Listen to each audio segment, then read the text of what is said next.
नमस्कार। दोपहर समाचार में आपका स्वागत है।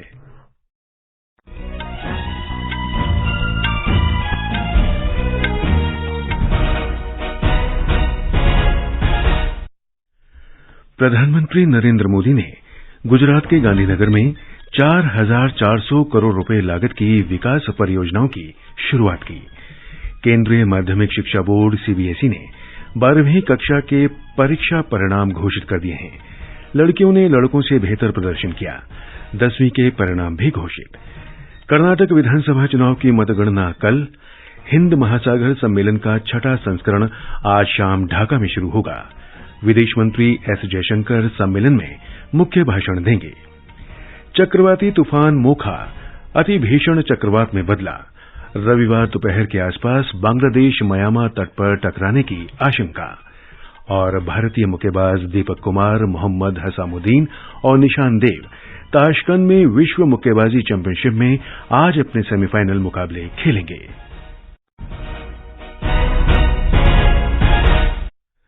दोपहर समाचार के साथ मैं रवि कपूर।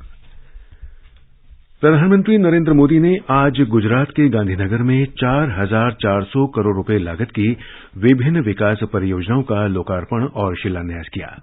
इनमें गांधीनगर के महात्मा मंदिर में प्रधानमंत्री आवास योजना के अंतर्गत 1,900 करोड़ रुपए की परियोजनाएं शामिल हैं। प्रधानमंत्री ने कार्यक्रम में उपस्थित जनसमूह से कहा कि मकान केवल छत नहीं होती, बल्कि ये गरीबों की प्रतिष्ठा और सशक्तिकरण का माध्यम होता है। श्री मोदी ने कहा कि सरकार ने गरीबी से लड़ाई के आधार के रूप में प्रधानमंत्री आवास योजना की शुरुआत की थी। उन्होंने कहा कि अतीत में अन्य आवास योजनाओं के लाभ वास्तविक धरातल तक नहीं पहुंच सके, लेकिन प्रधानमंत्री आवास योजना ने लोगों का जीवन बदला और उनमें आत्मविश्वास पैदा किया। आज गुजरात के मेरे जिन हजारों भाई बहनों को गृह प्रवेश हुआ है, उनके साथ ही मैं भूपेंद्र भाई और उनकी टीम को भी बहुत बधाई देता हूं। अभी मुझे गांव और शहरों से जुड़े हजारों करोड़ रुपए प्रोजेक्ट का शिलान्यास और लोकार्पण करने का अवसर मिला है। इसमें गरीबों के लिए घर है, पानी के प्रोजेक्ट हैं, शहरी विकास के लिए आवश्यक प्रोजेक्ट हैं, इंडस्ट्रियल डेवलपमेंट से जुड़े भी कुछ प्रोजेक्ट हैं। मैं सभी लाभार्थियों, विशेष रूप से उन बहनों को जिन्हें आज अपना पक्का घर मिला है, मैं सबको फिर से एक बार बहुत बहुत बधाई देता हूं। प्रधानमंत्री ने देश की आर्थिक वृद्धि के लिए भाजपा सरकार की प्रतिबद्धता दोहराई। प्रधानमंत्री मोदी ने कहा है कि प्रौद्योगिकी सूचना प्रदान कर सकती है, लेकिन सही दृष्टिकोण नहीं। बदलते समय और चुनौतियों के साथ शिक्षक की भूमिका भी बदल रही है। गांधीनगर में अखिल भारतीय प्राथमिक शिक्षक संघ के 29वें द्विवार्षिक सम्मेलन को संबोधित करते हुए श्री मोदी ने ये बात कही। प्रधानमंत्री ने कहा कि माता पिता के बाद शिक्षक ही वो व्यक्ति है जिसके साथ छात्र अपना सबसे अधिक समय बिताता है। उन्होंने कहा कि छात्रों के प्रति शिक्षकों में जिम्मेदारी का बोध देश के मजबूत भविष्य की ओर ले जाएगा। नई शिक्षा नीति का उल्लेख करते हुए प्रधानमंत्री ने कहा कि नई नीति व्यावहारिकता आधारित शिक्षा तथा मातृभाषा में शिक्षा उपलब्ध कराने पर जोर देती है और इससे ग्रामीण क्षेत्रों में शिक्षकों को लाभ होगा।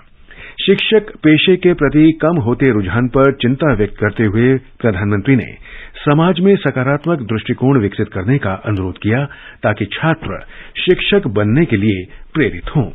मुझे गर्व है कि इस बार जो राष्ट्रीय शिक्षा नीति बनी है, देश के लाखों शिक्षकों ने उसको बनाने में कंट्रीब्यूशन किया है। शिक्षकों के परिश्रम में से ये पूरी शिक्षा नीति बन पाई है और इसके कारण सर्वदूर उसका स्वागत हुआ है। आज भारत 21वीं सदी की आधुनिक आवश्यकताओं के मुताबिक नई व्यवस्थाओं का निर्माण कर रहा है। ये नई राष्ट्रीय शिक्षा नीति इसी को ध्यान में रखते हुए बनाई गई है। इस सम्मेलन का विषय है शिक्षा के बदलाव में शिक्षकों की भूमिका। केंद्रीय माध्यमिक शिक्षा बोर्ड सीबीएसई ने 12वीं और 10वीं कक्षा की परीक्षा परिणाम घोषित कर दिए हैं। छात्र अपना परिणाम बोर्ड की आधिकारिक वेबसाइट cbse.gov.in और results.nic.in पर भी देख सकते हैं। सीबीएसई ने कहा है कि इस वर्ष के 12वीं कक्षा के परिणामों में लड़कियों ने लड़कों की तुलना में बेहतर प्रदर्शन किया है। लड़कियां 90.68 उत्तीर्ण प्रतिशत के साथ लड़कों की तुलना में 6% से अधिक उत्तीर्ण हुई हैं। सीबीएसई ने बताया कि कुल उत्तीर्ण प्रतिशत 87.33% है। त्रिवेंद्रम क्षेत्र में सर्वाधिक 99.91% छात्र पास हुए हैं। ये समाचार हमारी वेबसाइट newsonair.com/hindi और हमारे mobile app news on AIR पर भी उपलब्ध हैं। दोपहर समाचार में आपका फिर स्वागत है। कर्नाटक विधानसभा चुनाव की मतगणना कल सवेरे 8 बजे शुरू होगी। राज्य भर में 34 मतगणना केंद्रों पर वोटों की गिनती के प्रबंध किए गए हैं। कर्नाटक में 10 मई को हुए विधानसभा चुनाव में रिकॉर्ड 73.19% मतदान हुआ। इससे पहले 2018 के विधानसभा चुनाव में 72.44% मतदान हुआ था। ब्यौरा हमारे संवाददाता से।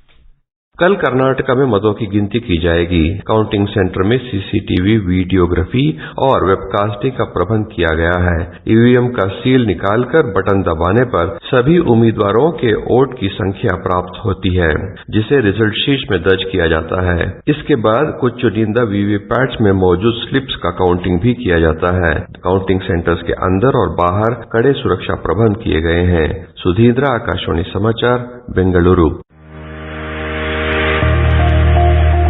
कर्नाटक चुनाव, किसकी बनेगी सरकार? पल पल की खबर, रुझान और परिणाम की सही जानकारी सटीक विश्लेषण के साथ आप तक लेकर आएगा आकाशवाणी समाचार 13 मई शनिवार प्रातः 10 बजे से रात्रि 10 बजे तक लगातार रहिएगा हमारे साथ।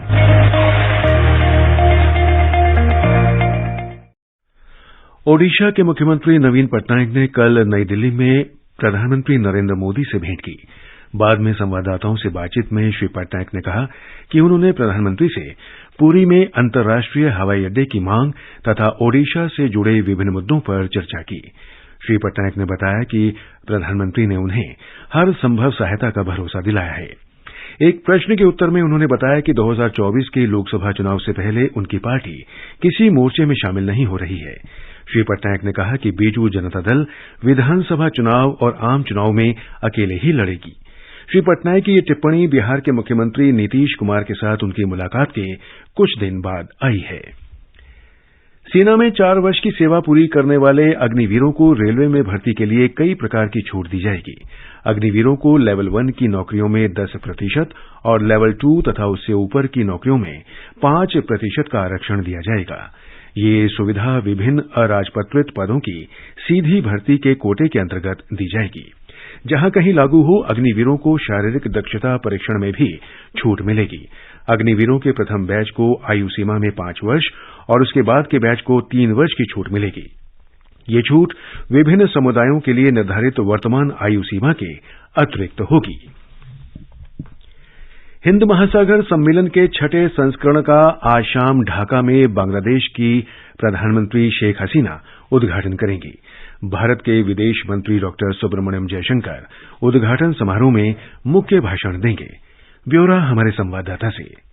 इस सम्मेलन में 25 देशों के 150 से अधिक प्रतिभागी हिस्सा ले रहे हैं। विदेश मंत्री डॉक्टर एस जयशंकर के अलावा मॉरिशस के राष्ट्रपति और मालदीव्स के उपराष्ट्रपति सहित कई उच्च पदस्थ नेता, अधिकारी और गण्यमान्य व्यक्ति 2 दिवसीय सम्मेलन में भाग ले रहे हैं। सम्मेलन में सार्क, बिम्स्टेक और D8 जैसे क्षेत्रीय समूहों के प्रतिनिधि भी हिस्सा ले रहे हैं। इस सम्मेलन का आयोजन हिंद महासागर के तटीय देशों के बीच सुरक्षा और विकास के लिए क्षेत्रीय सहयोग की संभावनाओं पर विचार विमर्श करने के लिए किया गया है। 2 दिवसीय यह सम्मेलन इस क्षेत्र के महत्वपूर्ण राज्यों और क्षेत्र के प्रमुख समुद्री भागीदारों को एक साझा मंच पर एक साथ लाने का प्रयास है। राजेश झा, आकाशवाणी समाचार, ढाका।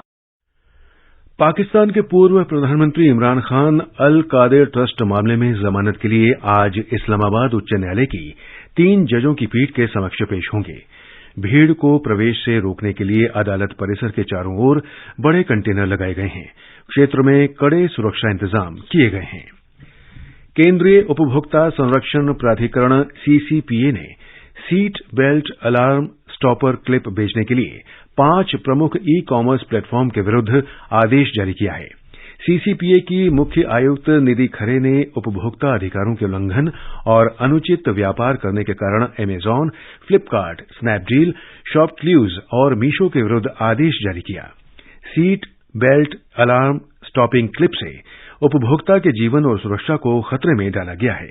ये क्लिप अलार्म की बीप को बंद करने के लिए इस्तेमाल की जाती है ताकि ये संकेत न मिले कि व्यक्ति ने सीट बेल्ट नहीं लगाई है। Car seat belt alarm stopper clip की बिक्री का मुद्दा सीसीपीए के संज्ञान में उपभोक्ता कार्य विभाग के माध्यम से आया। महाराष्ट्र के मुख्यमंत्री एकनाथ शिंदे ने परभणी हादसे में मृतकों के परिजनों को 10-10 लाख रुपए की अनुग्रह राशि देने की घोषणा की है। महाराष्ट्र के परभणी जिले में कल शौचालय के सेफ्टी टैंक की सफाई के दौरान 5 लोगों की मौत हो गई थी। मुख्यमंत्री ने घटना पर दुख व्यक्त करते हुए हादसे में घायल हुए श्रमिक को सभी आवश्यक चिकित्सा उपलब्ध कराने का भी निर्देश दिया। ये समाचार आकाशवाणी से प्रसारित किए जा रहे हैं। ताजा समाचार जानने के लिए आप हमारे Twitter handle @AIR News Hindi को फॉलो कर सकते हैं। ये आकाशवाणी है। चक्रवाती तूफान मोखा अति भीषण चक्रवाती तूफान में बदल गया है। ये तूफान अभी पोर्ट ब्लेयर के पश्चिम उत्तर पश्चिम से करीब 530 किलोमीटर दूर बंगाल की खाड़ी में केंद्रित है। मौसम विभाग के अनुसार तूफान के उत्तर उत्तर पश्चिम की ओर बढ़ने तथा पूर्वी केंद्रीय बंगाल की खाड़ी में और तीव्र होने की आशंका है। इसके उत्तर उत्तर पूर्व की ओर बढ़ने और 150 से 175 किलोमीटर प्रति घंटे की गति से रविवार दोपहर के आसपास दक्षिण पूर्व बांग्लादेश और उत्तरी म्यांमार के तटों को पार करने की संभावना है। तूफान के कारण आज से रविवार तक अंडमान निकोबार द्वीप समूह, त्रिपुरा, मिजोरम, नागालैंड, मणिपुर और दक्षिण असम में मूसलाधार बारिश होगी। मछुआरों, जलपोतों, नौकाओं और ट्रॉलर के लिए दक्षिण पूर्व बंगाल की खाड़ी में न जाने की सलाह दी गई है। और अब खेल खबरों के साथ जागृति शर्मा।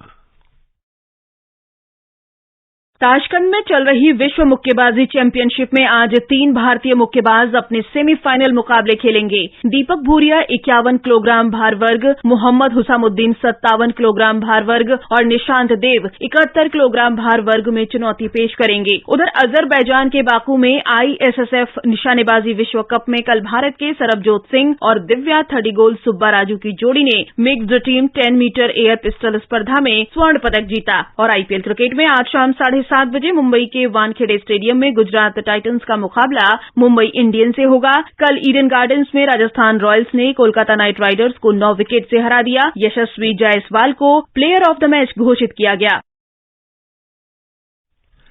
अंडमान निकोबार द्वीप समूह में प्राचीन जनजातियों के बीच काम कर रही नर्स शांति टेरेसा लाकड़ा और केरल में जन्मी आयरलैंड की नर्स जिंसी जेरी नर्सिंग के क्षेत्र में विश्व पुरस्कार के लिए चयनित 10 लोगों में शामिल हैं। शांति टेरेसा लाकड़ा पोर्ट ब्लेयर के जीबी पंत अस्पताल में कार्यरत हैं और उन्हें 2011 में उल्लेखनीय सेवा कार्य के लिए पद्मश्री से सम्मानित किया गया था। आज अंतर्राष्ट्रीय नर्स दिवस है। प्रत्येक वर्ष 12 मई को आधुनिक नर्सिंग की संस्थापक फ्लोरेंस नाइटिंगेल की जयंती के उपलक्ष्य में ये दिवस मनाया जाता है। इस वर्ष अंतर्राष्ट्रीय नर्स दिवस की थीम है हमारी नर्सें हमारा भविष्य। गृहमंत्री अमित शाह ने इस दिवस पर नर्सों को बधाई दी है, जिनकी कड़ी मेहनत और निस्वार्थ सेवा स्वास्थ्य प्रणाली का आधार स्तंभ है। उन्होंने कहा कि लोगों का जीवन बचाने में और विशेष रूप से कोविड महामारी के दौरान नर्सों की असाधारण सेवा के उदाहरण मानवता को प्रेरित करते रहेंगे। नागालैंड की 2 फिल्मी हस्तियां सुश्री किविनी शोहे और सुश्री एंड्रिया केवी-चूसा प्रतिष्ठित कान फिल्म महोत्सव 2023 में नागालैंड का प्रतिनिधित्व करेंगी। महोत्सव इस महीने की 16 से 27 तारीख तक आयोजित किया जाएगा। अंत में मुख्य समाचार एक बार फिर। प्रधानमंत्री नरेंद्र मोदी ने गुजरात के गांधीनगर में 4,400 करोड़ रुपए लागत की विकास परियोजनाओं की शुरुआत की। केंद्रीय माध्यमिक शिक्षा बोर्ड CBSE ने 12वीं कक्षा के परीक्षा परिणाम घोषित कर दिए हैं। लड़कियों ने लड़कों से बेहतर प्रदर्शन किया। 10वीं के परिणाम भी घोषित। कर्नाटक विधानसभा चुनाव की मतगणना कल। हिंद महासागर सम्मेलन का 6ठा संस्करण आज शाम ढाका में शुरू होगा। विदेश मंत्री S जयशंकर सम्मेलन में मुख्य भाषण देंगे। चक्रवाती तूफान मोखा अति भीषण चक्रवात में बदला। और भारतीय मुक्केबाज दीपक कुमार, मोहम्मद हसामुद्दीन और निशान देव ताशकंद में विश्व मुक्केबाजी चैंपियनशिप में आज अपने सेमीफाइनल मुकाबले खेलेंगे। इसके साथ ही दोपहर समाचार का ये अंक समाप्त हुआ। नमस्कार।